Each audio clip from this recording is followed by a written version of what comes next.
Let's see. All right. Welcome to the Fight the Funk podcast. Another episode. I think this is episode 33. I can like I put that in my head. 33. So once again, this is Fight the Funk podcast, focused on mental health, current events in the world around us. And man, today is World Introvert Day, January 2nd. And this is one of those moments where I'm like, did we just come up with that day? Did we just make that up? Was that's random? But I take it because it's for the introverts out there representing being in a lab. I feel like introverts are like we should just all wear lab coats because that's our favorite place to be. It's just in the lab, whether it's music, whether it's breaking, philosophizing, writing that novel, experimenting splicing stuff y'all shouldn't be splicing because you get Jurassic Park. But just shout out to the introverts out there, man. Making shit happen quietly. I think that's the dope. Come on, man. You just gonna bathe yourself in rough. Okay. But I think introverts, man, it's like they're the silent doers. They get shit done. All right.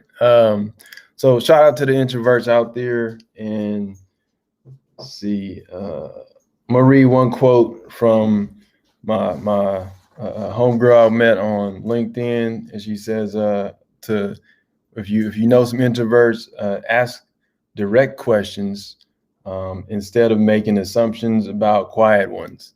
And I'm like, you preach. So shout out to Tate. Better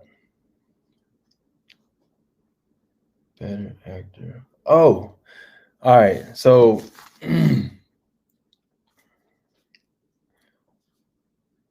the obstruction of Mitch McConnell. Everybody talks. I don't like once everybody knows somebody's full of shit, then it's hard for me to be like, yeah. It's like, because now I'm just like, all right, we all know he's full of shit. We all know he's an obstructionist. It's hard to imagine a person with an 18% approval rating. You can look that up on the Hill report. But this dude has never had a great. He's not a great whatever he's supposed to be doing. Like 18% is about right for his work in office. Like, I think there's two on the nose. Like if somebody asks me like, hey, everybody's gonna go through this crazy pandemic, and it's gonna be historically mishandled, and the government is gonna respond in his, like, if you look in the history books about last year, 10, 20 years from now, they're gonna be like, damn, who the fuck was in office when all this was happening and they didn't do this, they didn't do that, and then and things are just gonna come out more of how bad the response was. It's gonna be like Hurricane Katrina, where it's like, what the fuck? Why are we so dysfunctional when it comes to catastrophes and shit? Like, we're bad at it, really bad at it. And then you say, who could respond that poorly, and what person in office could respond so poorly and go against his own constituents, his own population, his own his perceived adversaries, his people in his own party. Like, who could be that obstructionist that you will toe the line for the few so gangster, so hard that you can't even like it's historic levels of fuck dumdom, fuck dundum. I just made the fuck dundum of governing, just fucking shit up, just not like, I don't care. I'm just gonna double down on all my awful shit. Like it's a dude who approval rating would be 18%. Like that makes sense, man.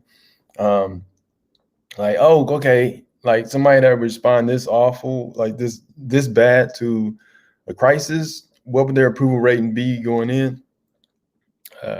18%. Like that makes sense. Um, and that's where it's like the dude, he can't help be himself. Like that's him. Like you're seeing vintage obstructionist. Like you're seeing vintage person that's not for the people. Like he's gonna be in the dictionary of not for the people, of corporate funding, of corporate welfare, uh, and whatever negative connotation you want to attach, whatever that is. But he's the dude that's just a nice little hallmark of what is woeful governing. Oh, Mitch McConnell lines, Mitch McConnell food lines. So it's like that. That's um, like the I don't know how can you like be in the history, but how can you want to be a part of the other, like, be a part of how can you how do you want to be the person that was the only one that stood against people's well-being? Like that, you carrying some weight, man. Like that, that's it right there though. Like that, you carrying weight, and you're just like, yeah, I'm just gonna ride it. Cause he's almost found, he's like, if you think about it, this dude is, he's going to retire in like within 5 years regardless. So it's like he can take all the hits for everybody, for all these the shadowy figures that's making money and saying, hey, I need I need I need 5 million that goes right to my company. Can you do that? Can you make sure that I don't get fucked over for all the bullshit I was doing to my workers? Like, cause I put them to work during the COVID and I knew they were going to get sick, but I did it anyway. But can you hook me up, Mitch? Can you make sure I'm covered?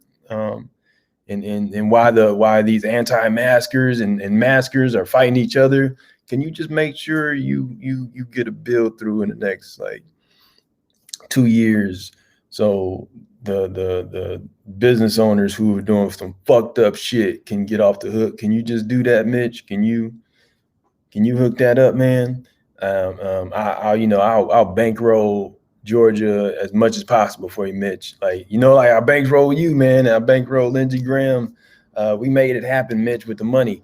There's never been a politician so like able to skate by like not skate by, but just so much funding financially. Like the dude is only in office because of this wave of that financial money, that corporate money.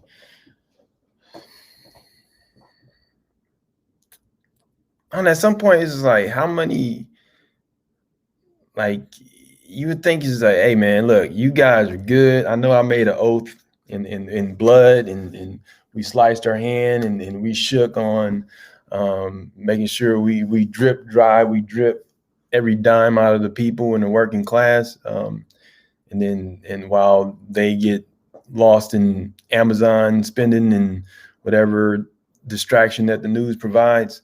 But why don't we just do a little better by the people? See, that's me just thinking of a person that doesn't exist. Like that dude, that's 18% approval rating right there. Like that's not going, the record doesn't show change whatsoever. That's an archaic ego.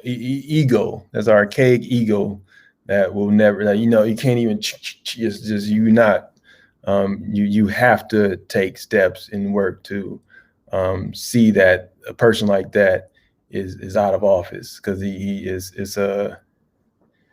nothing you can do with a person like that. It's just like, there's no like your compromise is you losing everything. Like people's compromise is, hey, not only are you not going to get 2,000, not only are you not going to save your family members, not only are you not going to keep your place, I'm gonna also try to slip a bill in there that makes sure that the businesses that you work for are off the hook for any wrongdoing. off the hook. They don't have to pay a single dime. You can't sue them. There's no retribution. There's no finding out later like oh, you were getting screwed the whole time. The whole time you were fighting for no mask. That worked to the favor of people that are making money off of you, because they not going. Once again, it's like the people fighting for you are your fellow Americans, like your fellow working class people that are like, yo, we trying to help you not die unnecessarily, by getting the finances you need. Help us help you. Let's help each other. Help each other. Just look at the records, man. This dude is not for you. He's not for us. So sometimes you just like to start things off with a ramble, and then realize you rambling, and then it's like, what is the point of that conversation, that whole rant? But I don't like when this is the thing with politics, is like, I think the trap is you get stuck on how awful or what they doing or what they not doing. It's like, oh my God, it's so awful. Look at that. And you see that. And then you send it into your friends and everybody's like, yeah, I agree. It is awful. That's bad. And then at the end of the day, it's like, what did we just do with that energy, man? Like we just told, oh shit. I don't know how that's gonna mess things up. But what do we do with that energy? It's like having that period of oh man, it's awful. All right, I am tempted to re-say all that what I just said, but I'll usually riff, so it's not gonna sound the same.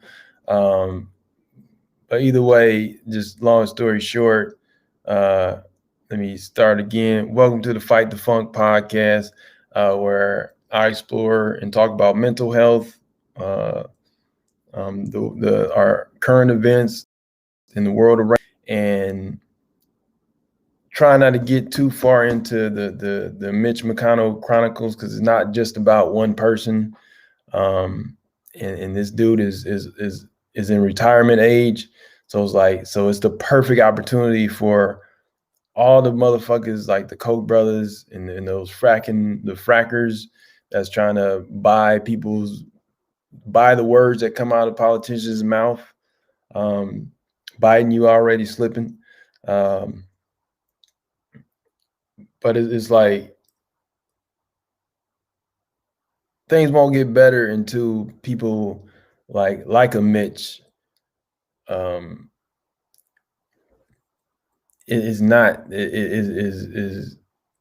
doesn't get to have 30 years in office to do the things that he's to bury all the bills he's buried.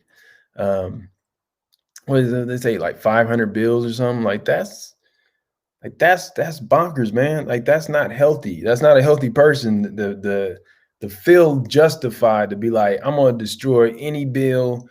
I don't even care if it makes sense. I don't, this like, what are you doing, man?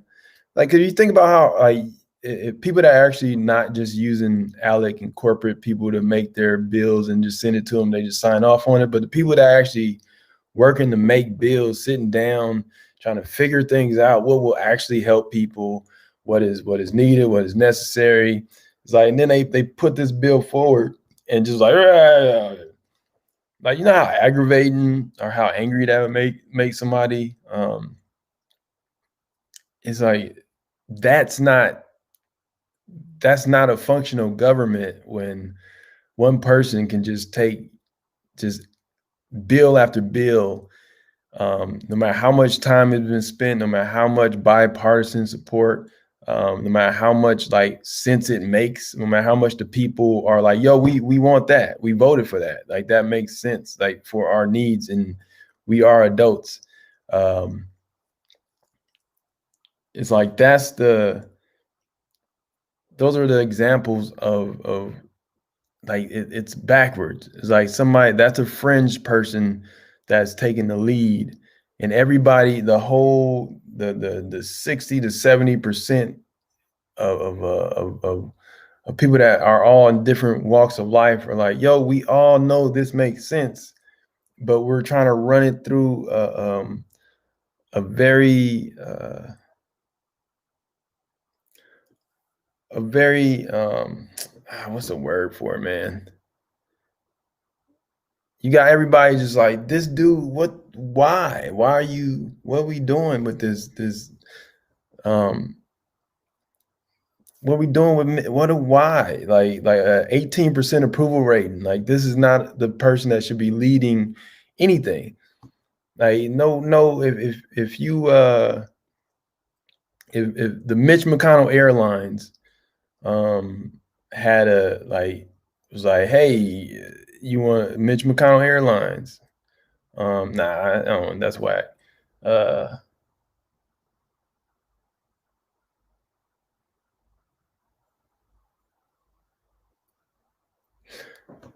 you was going on a road trip with Mitch McConnell, and he's like, yo, it's gonna be an 18% chance that hold on, that's not right. Yo, have the stuff ready that you talking about. Um,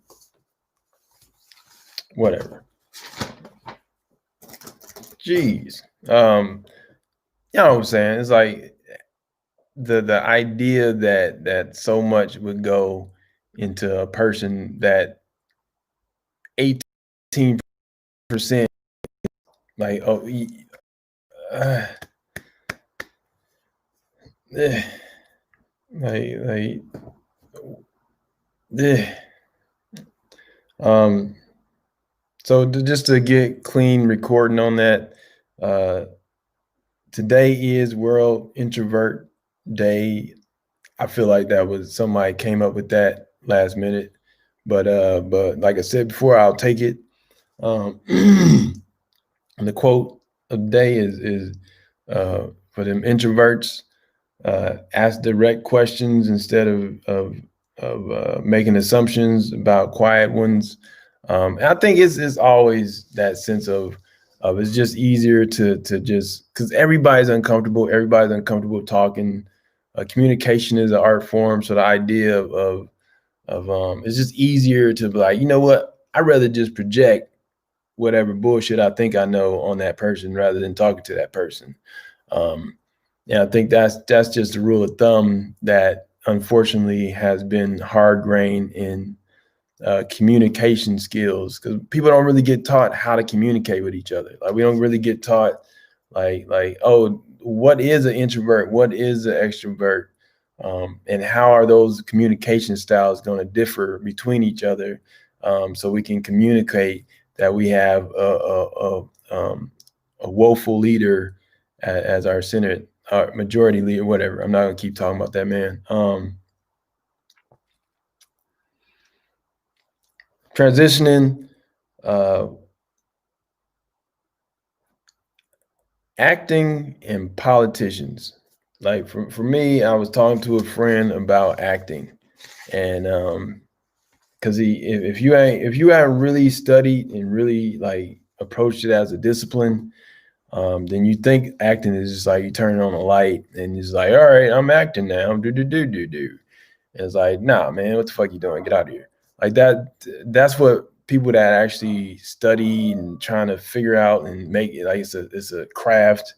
Um, it's like, it's not just turn on a light. It's like you actually study, like, what with the role I have, what has this person been through?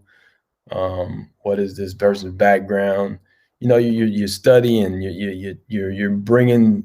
If you just go in there acting, then you get, it's easy to see. And I think when people, the jokes that used to float around like acting classes, or would be like, the the whole point of an acting class is to break people from stopping acting. There's to stop people from acting. So the best teachers, like, their job really is to stop people from taking what they do out on the street and bringing that shit inside. So the first time people get on stage, it's just like, oh, this is garbage, or this is bad. And it's not bad because they're not trying, but it's just bad because it's what you learn in society, that you have to pretend like you're doing all you got. There's so much pretending that happens in our work days.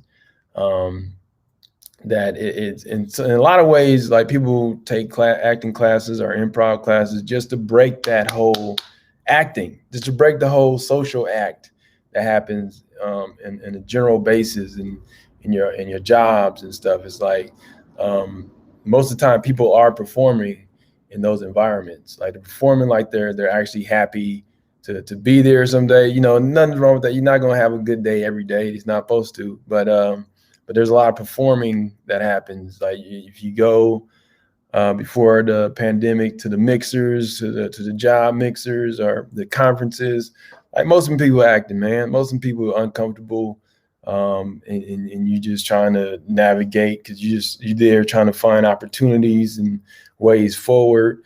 But you don't know what to say. You don't know what how to talk to somebody. You're just like, what's up, man? Reading their name tag. Smith. Hey, Smith. Where are you from? Texas. Nice to meet you, Smith. Like, and you just, yeah, I'm not uncomfortable and I don't want to leave right now. It's like, that's acting, man. Um, like you ain't, I think it'd be dope if somebody, if you probably, like you've been uncomfortable and you walk to, you at a conference or something, or you at before the pandemic, but you're like in these office settings and you're just like, yo, I'm just not feeling it today. Like, and they're like, yeah, you usually upbeat, man. It's like, yeah, but today it'd be so nice if you work and not be all right. Like, just be like, hey, man, dude, like, you know, I've been putting these cases together and writing these reports, but and I've been good for the most part, but today just ain't the day, my dog. And it's like your boss can be like, "Oh, thanks for not pretending, man. Like now I can, um, like you ain't gotta pretend, man. Like cool." And you can be like, "Cool," and then the boss can be like, "Cool," and then y'all both like, "Cool." And that's a healthy environment, man, rather than the we gotta always be happy and it's like that shit is exhausting. It's exhausting.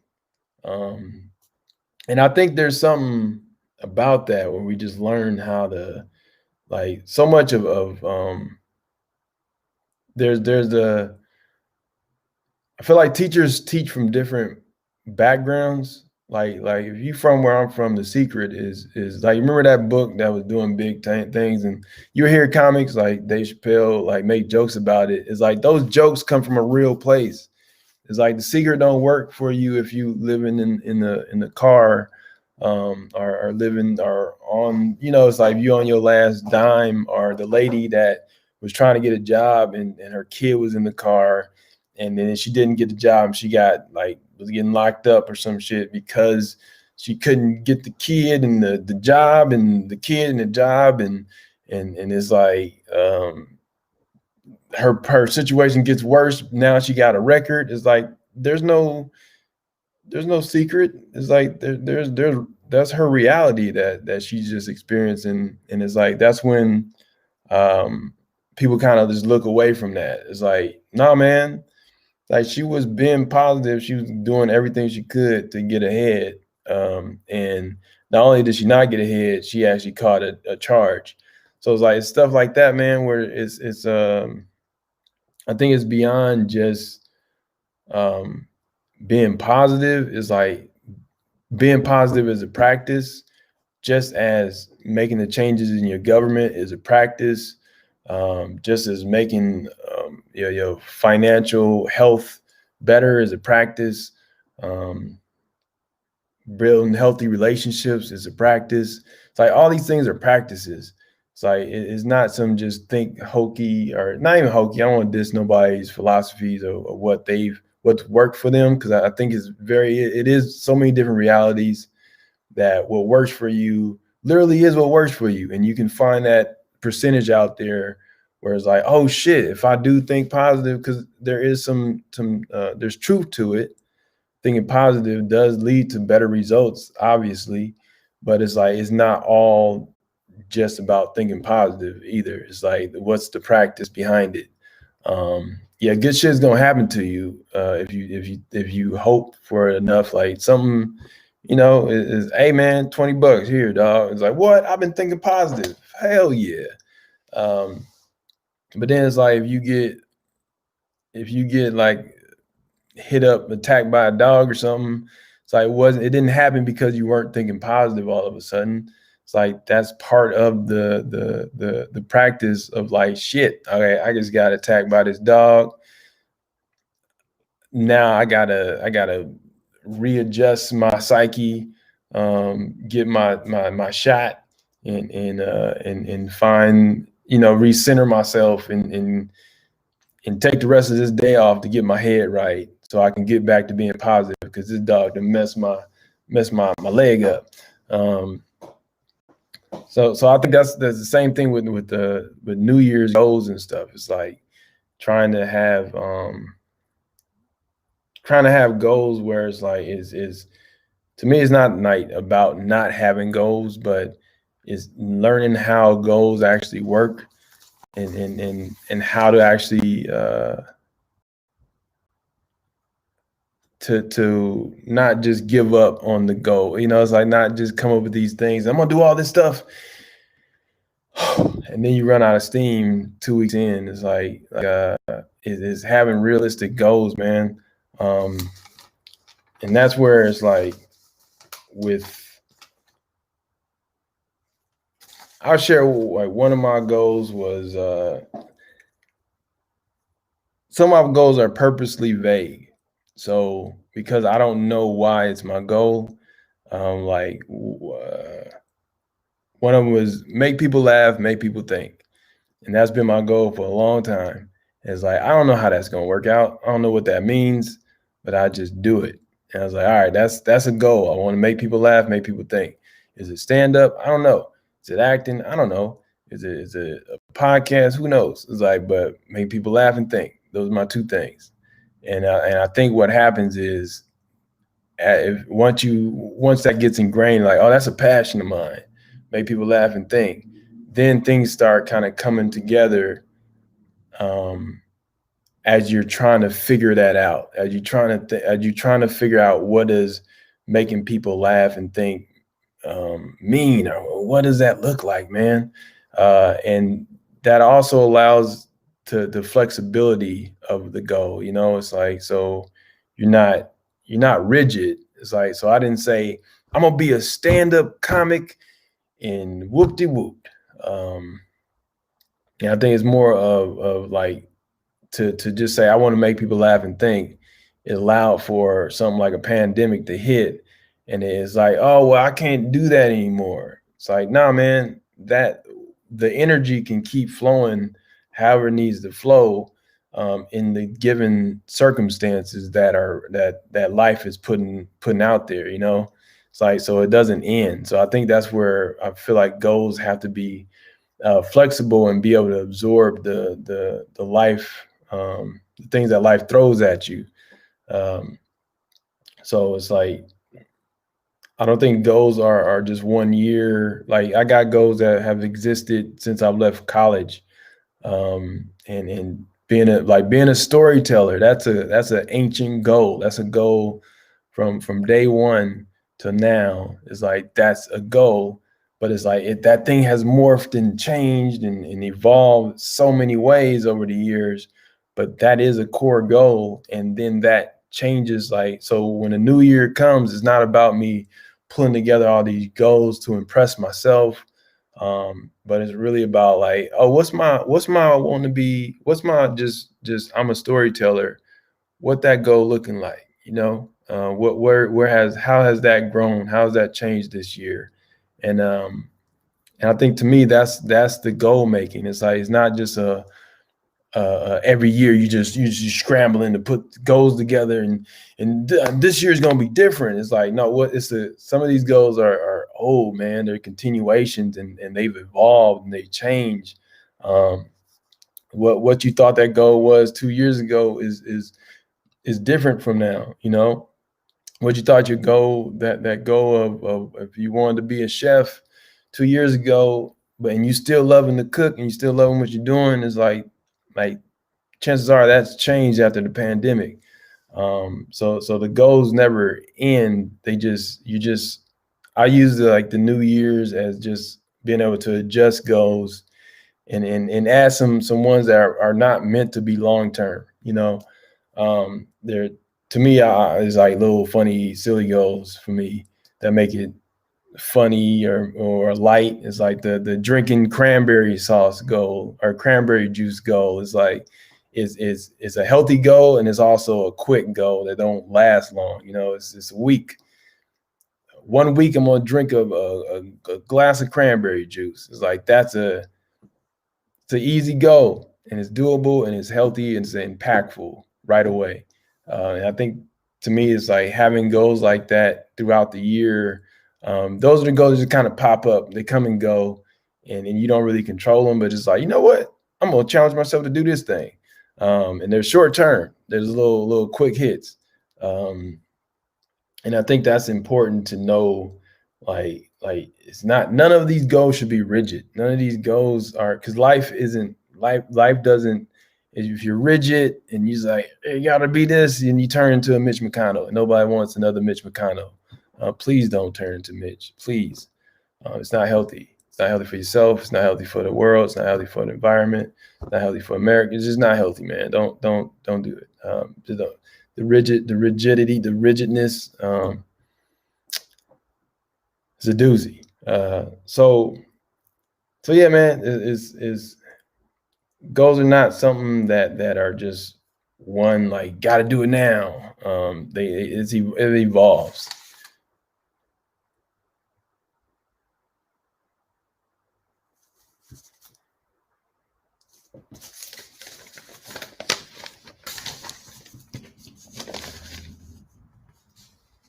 So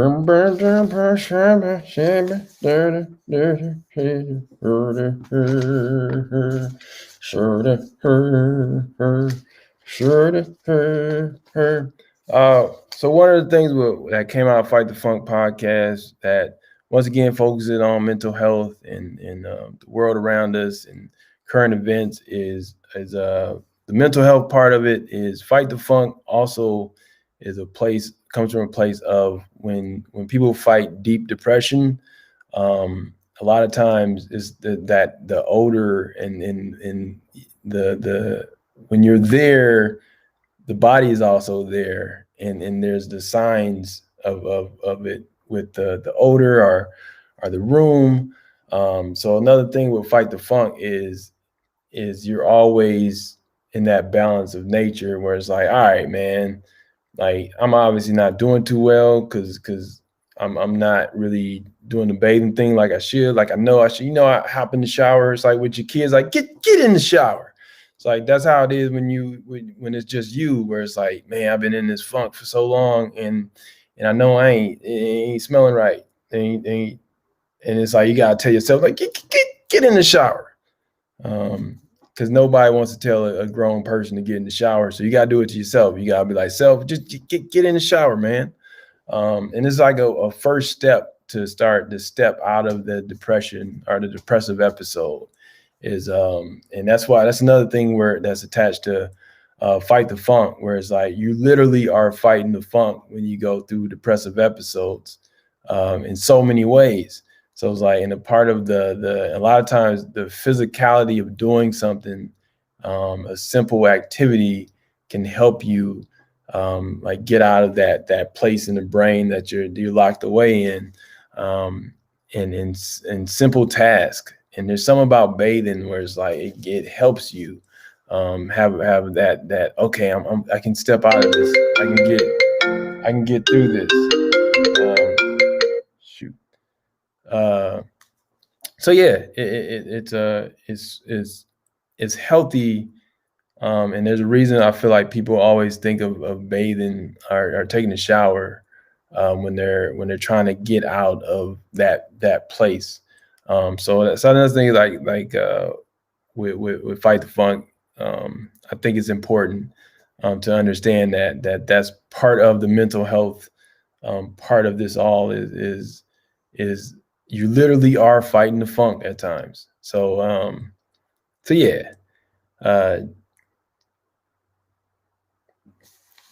I gotta work on these transitions, man. Transitioning.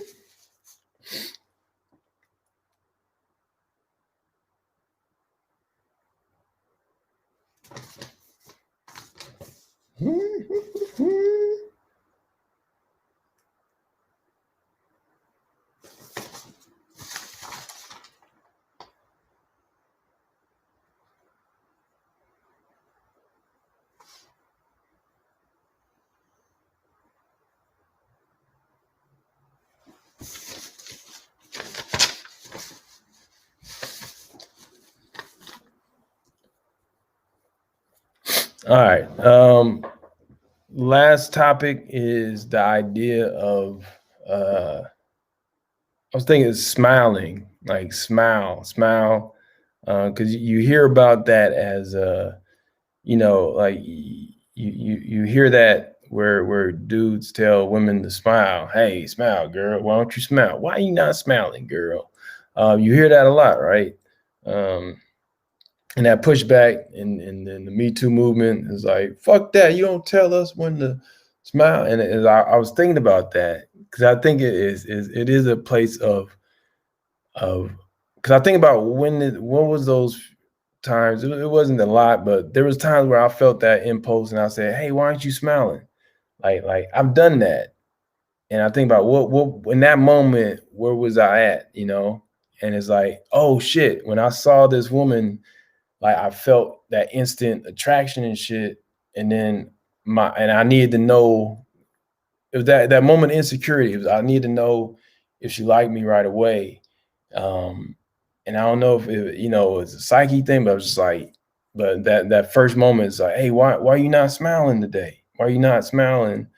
Um, and I think there's some sense of you needing to see a visual of somebody else because where you're at, like, has nothing to do with them. It's just like I need to know if there's an end or if there's or if they're like, I feel like there's a few different situations, like where it's like either you trying to spit game and you just trying to look for an end. If you know if she smiles, and you're gonna take that as a door opening, or you insecure and she looking at you and she giving you that straight face and shit, and you just like, you happy? I don't know what you are, and you making me uncomfortable, but I don't know how to say that. Until you say, hey, well, why are you smiling? What's up, girl? You should smile. And I think how that translates to also is like, because I think if you're a black person as well, is that same thing where it's a different kind of smile. It's a we need you to smile more because it's intimidating or it's uncomfortable when you just stare. When you just look, like your regular face can be intimidating, or your regular face can be a threat, or your regular face can just give me a little bit of discomfort, and I need to know if you like me, or I need to know if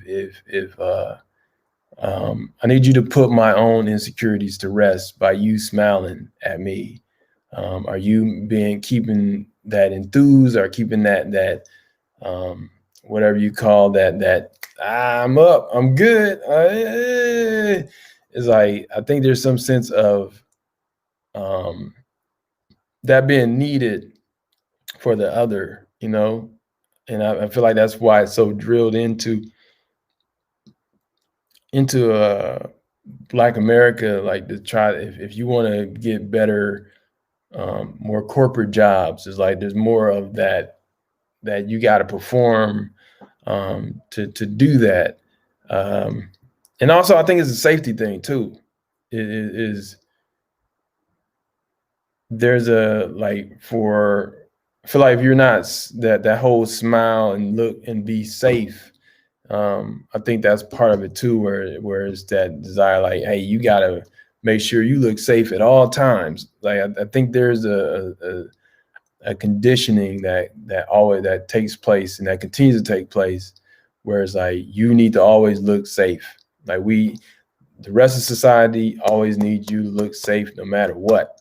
And that's why it's like you have a dude that can get shot holding a sandwich in Ohio, It's like you can't look more safe than a man with a sandwich and some car keys and some house keys. Like you can't. There's nothing else you can do, and that's where it's like where Black people is like, yo, we can be nice, we can kneel, we can protest, we can be right up in your face and be like, yo, this shit need to change, man. But at the end of the day, it's like there's an exaggerated fear that lives that doesn't come from us, and we are the recipients of that exaggerated fear, and then the onus is back on us to be look safe. I think that's the so when I think about smile, it's like the same thing, but it's a little different where um a woman is less intimidating, or they are the male can see an opening if they get a smile. So there's that fishing, like if I get a smile, I'm in there. Or if I get a smile, then she puts my insecurities to rest.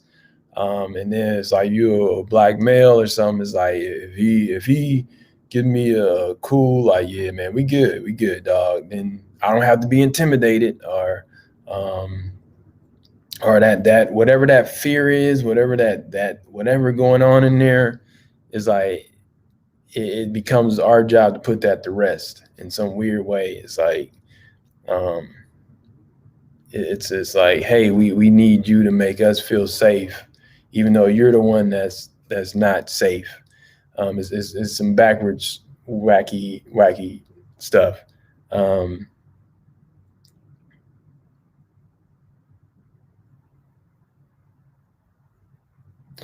and that's why I feel like it's one of those things where it's like, yo, we need to tackle these hate crimes. We need to tackle real systemic um, issues, because like it's not about black people being more happy. It's not about black people enjoying life more. It's like, let's tackle these situations. Like motherfucker don't need to be more happy. Don't need to find peace. Don't need to find more meditation. Don't it does like well, let's change the things that lead to people that lead to needing more mental health finances, more mental health funding, more mental health, more wellness. Is like let's stop breaking people in the prison systems and our juvenile detention systems, and it's like it's not about teaching be enthusiastic and always be happy and smiling and making people laugh. It's like, no, let's take care of some business, and we can laugh on the way of taking care of this business. Taking care of business. See, I got 10 more minutes. 10 more.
Oh shit. All right, so I have hit all the topics. So this is Fight the Funk podcast. Is it something else? This is Fight the Funk podcast. This is a conversation about current events, the world around us, and not having politicians in office that have an 18% approval rating. I think we'll all do a lot better for ourselves if that's not a actual thing. And and we hold people accountable for the actions and inactions that cost lives. And smile, no. This is just in radio, they don't eat chips, and I think you learn why. Like, oh man, you guys, you're not supposed to eat chips because it just messes all this just gets all messed up, and you coughing and like the whole time, and it's like that's annoying. So apologize to people that be listening. And I ain't gonna eat chips next time. Like, this is not the business. This is not the business. A clear voice in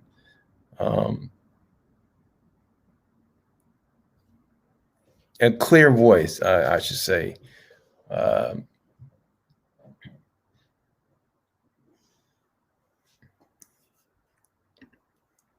Let's see. All right. So wrapping this up, check out the link tree. Check out my link tree, fightthefunkpodcast.com, and also Anchor FM.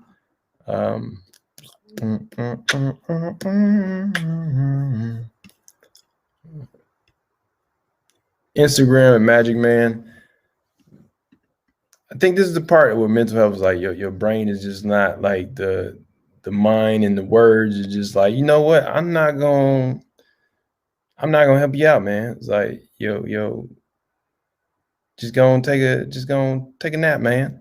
There's been Fight the Funk podcast, mental health, current events, the world around us. Check out Be Well Collaborative, Black Mental Health Task Force, NAMI West LA if you need resources on mental health. And I'm gonna go eat the rest of this pie. Deuces.